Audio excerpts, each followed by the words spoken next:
तो पूरा कोर्स हम रिवाइज करने जा रहे हैं 11th और 12th, जिसमें सबसे पहले 12th क्लास से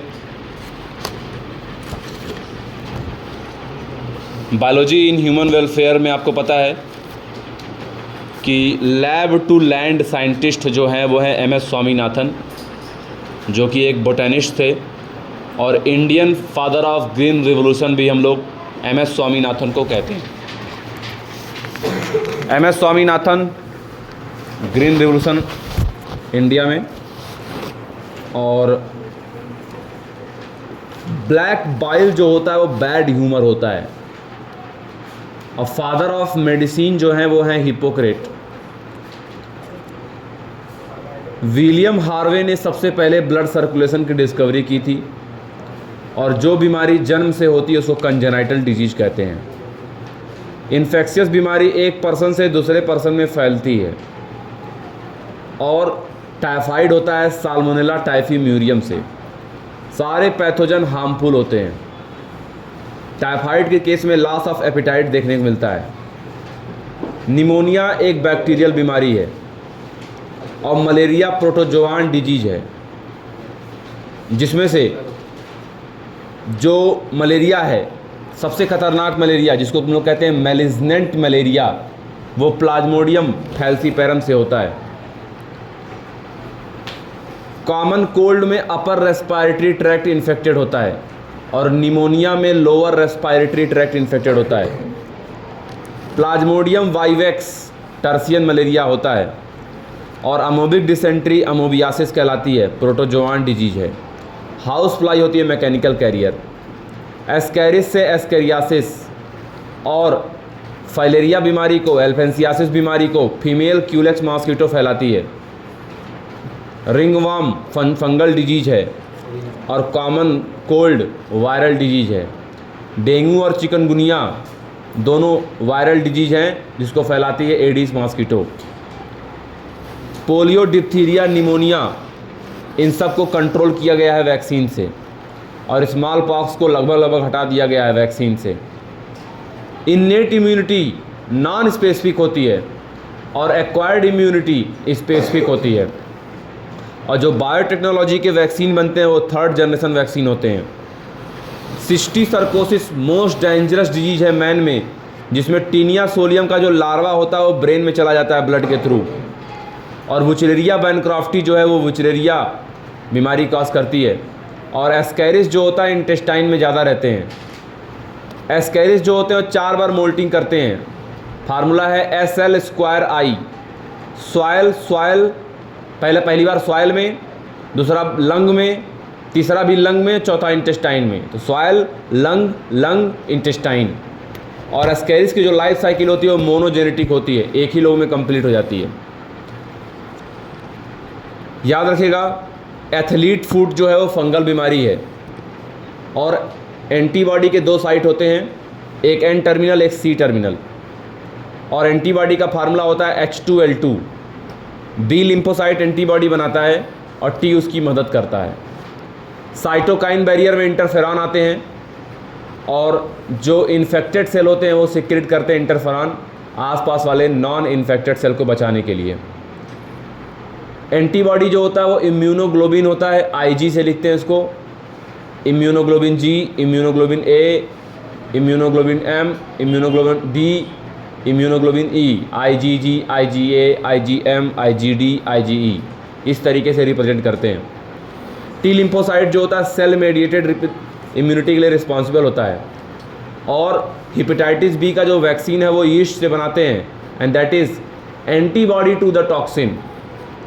कोलोस्ट्रम जो होता है मदर मिल्क में होता है फर्स्ट इनिशियली, और उसमें इम्यूनोग्लोबिन A देखने को मिलता है। ग्राफ्ट रिजेक्शन में T लिम्फोसाइट्स का रोल होता है। जब भी अपने ही बॉडी से ऑर्गन अपने ही बॉडी में लगाया जाता है तो इसको बोलते हैं ऑटोग्राफी। और हेपेटाइटिस B का वैक्सीन या तमाम तरह के वैक्सीन रिकम्बिनेंट DNA टेक्नोलॉजी का यूज़ करके बन रहे हैं। एलर्जी जो होता है ये एक्साग्रेटेड रिस्पांस होता है हमारे इम्यून सिस्टम का, और एलर्जी में जो एंटीबॉडी इन्वॉल्व है वो है IgE। एलर्जी के केस में हम लोग एंटीहिस्टामाइन ड्रग देते हैं, एड्रेनलिन देते हैं, स्टेरॉयड देते हैं, इसके सिम्टम को रिड्यूस करने के लिए। जब इम्यून सिस्टम हमारा पहचान नहीं पाता है कौन अपना सेल है कौन दूसरे का, तो उसको बोलते हैं हम लोग ऑटो इम्यूनिटी। और rheumatoid arthritis, chronic hepatitis, myasthenia gravis, Addison disease, ये सब के सब जो हैं आपके ऑटो इम्यून डिसऑर्डर हैं। बोन मैरो और थाइमस ये दोनों लिम्फाइड ऑर्गन होते हैं। और स्प्लीन, पैर्स पैचेस, बर्वीपार अपेंडिक्स, लिम्फ नोड्स, ये सारे के सारे सेकेंडरी लिम्फाइड ऑर्गन होते हैं। यानी जो एंटीबॉडी है, जो लिम्फोसाइट्स है, वो बनता कहाँ है? बोन मैरो और थाइमस में, फिर जाकर प्रोलिफरेट हो जाता है सेकेंडरी लिम्फाइड ऑर्गन में। स्प्लीन जो होता है लार्ज होता है, बीन शेप होता है। और माल्ट का फुल फॉर्म होता है mucosal associated lymphoid tissue. 50% lymphoid tissue यहीं पे मौजूद होते हैं। एड्स को पहले रिपोर्ट किया गया था 1981 में, और मोर देन 25 मिलियन लोगों को ये जो है ख़त्म कर चुका है। सिंड्रोम का मतलब होता है ग्रुप ऑफ सिम्टम्स। और HIV का जो वायरस होता है उसका नाम है एड्स का जो वायरस होता है उसका नाम है human immuno deficiency virus, and that is retro virus, क्योंकि RNA जीनोम होता है। सेल के अंदर जाने के बाद ये रिवर्स ट्रांसक्रिप्शन करके DNA में कन्वर्ट हो जाता है, फिर अपनी संख्या बढ़ाता है, फिर RNA वायरस बनता है।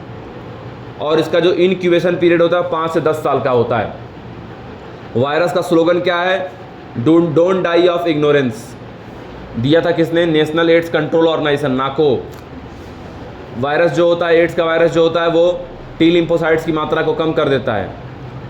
और मैक्रोफेज जो होते हैं वो बेटा मोनोसाइट्स के डिफ्रेंसिएशन से बनते हैं। और मैक्रोफेज जो होते हैं वो फर्स्ट लाइन ऑफ डिफेंस होते हैं। मैक्रोफेज जो होते हैं वो HIV फैक्ट्री के रूप में काम करने लगते हैं। मैक्रोफेज जो होते हैं वो पार्ट ऑफ नॉन स्पेसिफिक और इन्नेट इम्यूनिटी के पार्ट होते हैं। मैक्रोफेज का डिफरेंट नाम भी आप जानते हो, जैसे ब्रेन में मैक्रोफेज को माइक्रोग्लिया बोलते हैं, और लीवर में मैक्रोफेज को कुफर सेल बोलते हैं, कुफर सेल। मैक्रोफेज जो होता है वो HIV के पैथोजेनेसिस में हेल्प करता है। हर सही काम करता है, लेकिन HIV के पैथोजेनेसिस में हेल्प करने लगता है। हेल्पर टी सेल जो बार बार नाम सुनते हो आप, हेल्पर टी सेल जो होता है B सेल का हेल्प करता है एंटीबॉडी बनाने में, जिससे ये क्या करेगा?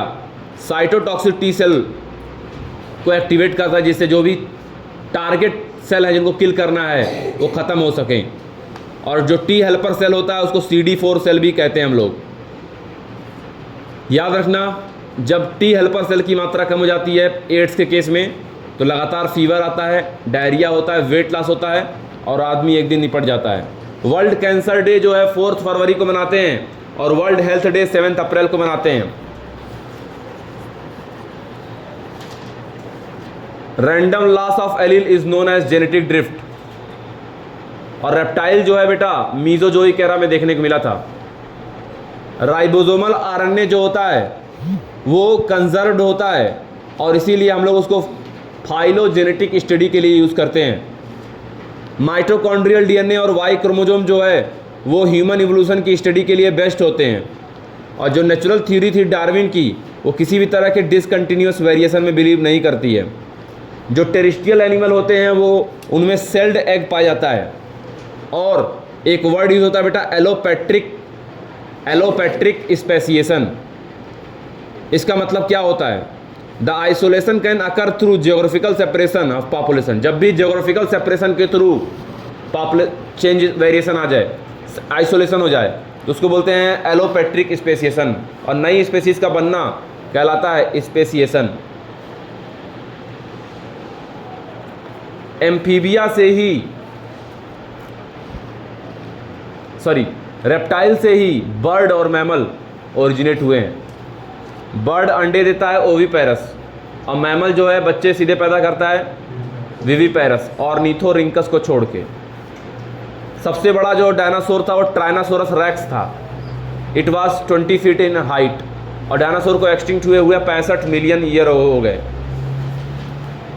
याद रखिएगा, कैंसर बीमारी नॉर्मल सेल से, कैंसरस सेल से और सेल में फैलती है। इसको बोलते हैं मेटास्टेसिस। क्या बोलते हैं? कैंसर बीमारी का डायग्नोसिस करना हो तो हिस्टोपैथोलॉजिकल स्टडी करेंगे, बायोप्सी करेंगे, बोन मैरो टेस्ट करेंगे, पता करेंगे कहीं सेल बढ़ तो नहीं गया है। जो भी कॉज ऑफ कैंसर होते हैं, कारक जो होते हैं, उसको कार्सिनोजेंस बोलते हैं। जो कैंसर एक जगह से दूसरे जगह नहीं फैलता, एक ही जगह रहता है, उसको बेनाइन ट्यूमर बोलते हैं, और फैलेगा तो मेलिग्नेंट कहलाने लगता है। और ये प्रॉपर्टी कहलाती है नियोप्लास्टिक ट्रांसफॉर्मेशन। क्वेश्चन पूछेगा कॉन्टैक्ट इनहिबिशन की प्रॉपर्टी कहाँ पाई जाती है? नॉर्मल सेल में। और अगर यही कॉन्टैक्ट इनहिबिशन की प्रॉपर्टी नॉर्मल सेल अगर खो दे तो हो जाता है कैंसरस सेल हो जाता है। तमाम तरह की चीज़ें यूज़ करते हैं हम लोग डिटेक्शन में, जैसे और कैंसर काज होता है फिजिकल, केमिकल और बायोलॉजिकल कई सारे रीजन से। जैसे हम लोग रेडिएशन की बात करें तो फिजिकल कारण में आ गया यूवी हो गया, नॉन आयनाइजिंग, यानी रेडिएशन काज करता है कैंसर। आयनाइजिंग और नॉन आयनाइजिंग दोनों, एक्सरे, गामा रे, ये सब आयनाइजिंग होते हैं, और यूवी रे जो होता है वो नॉन आयनाइजिंग होता है। और world cancer day, world health day याद रखना। वर्ल्ड एड्स डे जो होता है वो 1 दिसंबर। कैंसर के ट्रीटमेंट के लिए सर्जरी, रेडिएशन थेरेपी, इम्यूनोथेरेपी सब करते हैं हम लोग, कीमोथेरेपी, और बायोलॉजिकल रिस्पांस मॉडिफायर का भी यूज़ करते हैं हम लोग, अल्फा इंटरफेरॉन का। ओपॉइड्स, पापावरम सेमनीफेरम, कैनाबिनॉइड्स, कैनाबिस सटाइवा, और कोका अल्कलॉइड्स, एरिथ्रोजाइलम कोका। और ये प्लांट एरिथ्रोजाइलम कोका पाया जाता है साउथ अमेरिका में। इससे निकालते हैं कोक या क्रैक, यूफोरिया की पॉसिबिलिटी पाई जाती है। और जो कैनाबिनॉइड्स होते हैं उनको कार्डियोवैस्कुलर सिस्टम पे इफेक्ट डालते हैं। और ओपॉइड्स सेंट्रल नर्वस सिस्टम और गैस्ट्रोइंटेस्टिनल ट्रैक्ट दोनों जगह इफेक्ट करता है। धतूरा, भांग, ये सब जितना होता है सब हेलुसिनेशन कॉज करते हैं। 12 से 18 साल की जो एज होती है एडोलसेंस कहलाती है। और एम्फाइसीमा, जब कम उम्र में आदमी सिगरेट पीता है, स्मोकिंग करता है तो उसको एम्फाइसीमा हो जाता है, और उसको ट्रीट करने के लिए अल्फा 1 एंटीट्रिप्सिन से ट्रीट करते हैं। 400 साल से टोबैको खाया जा रहा है और च्यू किया जा रहा है। टोबैको खाने से हार्ट रेट बढ़ जाता है, टोबैको खाने से cancer of lung, cancer of urinary bladder, cancer of throat, coronary heart disease, gastric ulcer, सब बहुत सारी समस्याएं देखने को मिलती हैं। बहुत सारे इन सारे केमिकल का जो यूज़ होता है वो मेडिसिन इंडस्ट्री में किया जाता है। और किसी भी नशेड़ी से अगर उसका नशा अचानक ले लो तो उसको बोलते हैं विड्रॉल सिंड्रोम। ऐसे में वो नशेड़ी पागल हो जाएगा, एंजाइटी होगी उसको, सेकीनेस होगा, नाजिया होगा, स्वेटिंग होगा। इसीलिए किसी भी नशेड़ी से अचानक उसका नशा मत लो, धीरे धीरे। ड्रग का इफेक्ट क्या क्या होता है? तो बिहेवियर ऑफ पियक्कड़, बिहेवियर ऑफ नशेड़ी, रेकलेस बिहेवियर, वेंडलिज्म, वायलेंस, हमेशा कभी कभी है ना एंजाइटी का शिकार रहेगा, हमेशा बात बात पे झल्लाएगा, ड्यू टू कई बार रेस्पिरेटरी फेलियर भी देखने को मिलेगा, कई बार हार्ट फेलियर देखने को मिलेगा, सेरिब्रल हैमरेज देखने को मिलेगा, है ना, कोई डिसीजन नहीं ले पाएगा। एड्स और हेपेटाइटिस बी और जेनाइटल हर्पीज नॉन क्यूरेबल होते हैं।